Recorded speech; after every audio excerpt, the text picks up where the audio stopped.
जब भी हम किसी सेंटेंस को बनाते हैं बेटा मेरे पास वर्ब आ गई। हर सेंटेंस को बनाने के लिए एक वर्ब चाहिए। कई बार ऐसा मिलेगा बेटा एक वर्ब से पहले और कई बार मिलेगा वर्ब के बाद। फिर सुनो, एक तो वर्ब से पहले और एक वर्ब के बाद।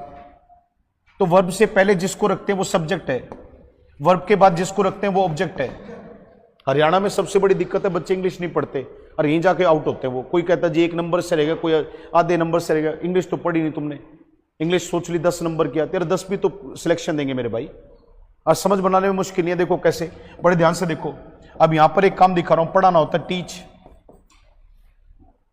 काम है, काम वो होते हैं जिन्हें हम करते हैं। अब देखो मैं पढ़ाता हूं आई टीच, और मैं आपको पढ़ाता हूं आई टीच यू। अब देखो देख नहीं रहे तुम, आप लोगों को मैं यू कह रहा हूं और अपने आप को आई कह रहा हूं। तो एक देखो मैंने वर्ब से पहले लिखा, एक मैंने वर्ब के बाद लिखा। जिसको वर्ब से पहले लिखोगे वो सब्जेक्ट, जिसको वर्ब के बाद लिखोगे वो ऑब्जेक्ट। कई बार पेपर में क्वेश्चन आता, उठा के देखो प्रीवियस ईयर, उसमें पूछा गया सब्जेक्ट की जगह आने वाले का नाम, सब्जेक्टिव केस। ये दिमाग में बैठा हो, सब्जेक्ट की जगह लगे व्यक्ति का नाम पूछ ले कौन सा केस है, कहना सब्जेक्टिव है, और जो ऑब्जेक्ट की जगह लगा वो ऑब्जेक्टिव है। याद हो गया बात। अब देखो एक सब्जेक्ट से पहले मतलब वर्ब से पहले, एक वर्ब के बाद। तो जो वर्ब से पहले वो सब्जेक्ट है, जो वर्ब के बाद है वो आपका ऑब्जेक्ट है।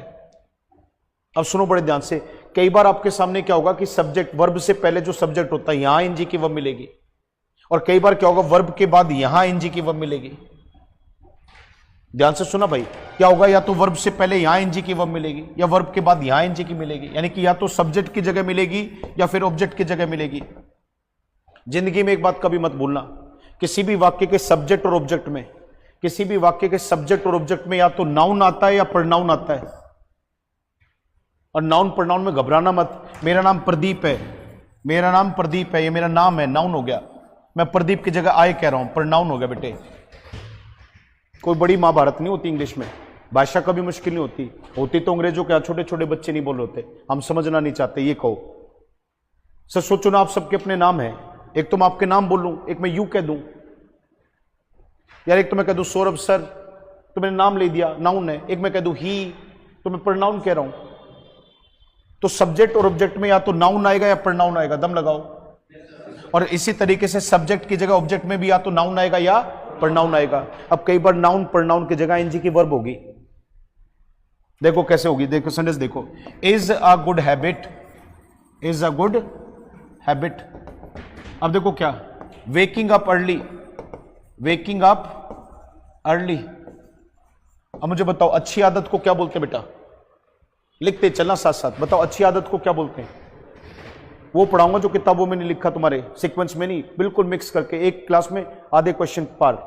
बताओ जल्दी से, अच्छी आदत को क्या बोला, क्या बोला बेटे, गुड हैबिट। मुझे बताओ ये वर्ब है, इज वर्ब है, बताओ अच्छी आदत क्या है, जल्दी बताओ अच्छी आदत क्या, सुबह जल्दी उठना। मुझे बताओ मैंने किसको अच्छी आदत कहा, मैंने जल्दी उठने को कहा ना। अब मुझे बताओ ये आईएनजी वाली वर्ब कहां लगी है, वाक्य में, सब्जेक्ट में, मैंने सुना नहीं भाई। अब देखो यहां पे एक छोटा सा एग्जांपल देखो, झूठ बोलना। अब एक वर्ड देखो मेरे साथ बोलो, हेट, ये घृणा करना होता है, मैं घृणा करता हूं, आई हेट। अब देखो वर्ब से पहले लगा सब्जेक्ट हो गया, सब्जेक्ट में या तो नाउन या, सुना, नाउन या, बेस्ट लगाओ अपना क्लास में, फोकस करो, नाउन या, तो मैंने बोला आई हेट, मैं हेट करता हूं। अब देखो मैं क्या कर रहा हूं, यहां पे देखना बड़े ध्यान से, आई हेट लाइंग। जिनको नहीं पता सुन लो, लाई का मतलब झूठ बोलना है। स्पेलिंग का एक नियम याद कर लो, अगर किसी भी वर्ड के लास्ट में आई ई है, अगर किसी भी वर्ड के लास्ट में आई ई है और उसमें आई जोड़ोगे तो ध्यान रखना वो आई ई निकल जाता है, वो वाई हो जाता है। तो ये लिखा गया लाइंग।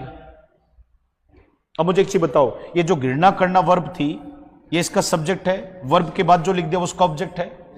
और जब वर्ब के ऑब्जेक्ट में या वर्ब के सब्जेक्ट में आईएनजी की वर्ब होगी तो उसका मतलब वो नाउन होगी। अब याद करके बताओ सब्जेक्ट में होता क्या, या तो नाउन या, इसी तरीके से ऑब्जेक्ट में क्या होता है, नाउन या। तो जब आईएनजी की वर्ब बेटे सब्जेक्ट या ऑब्जेक्ट में तो नाउन है, और जब वो नाउन है तो उसका नाम है जीरंड। हो गया क्वेश्चन डन,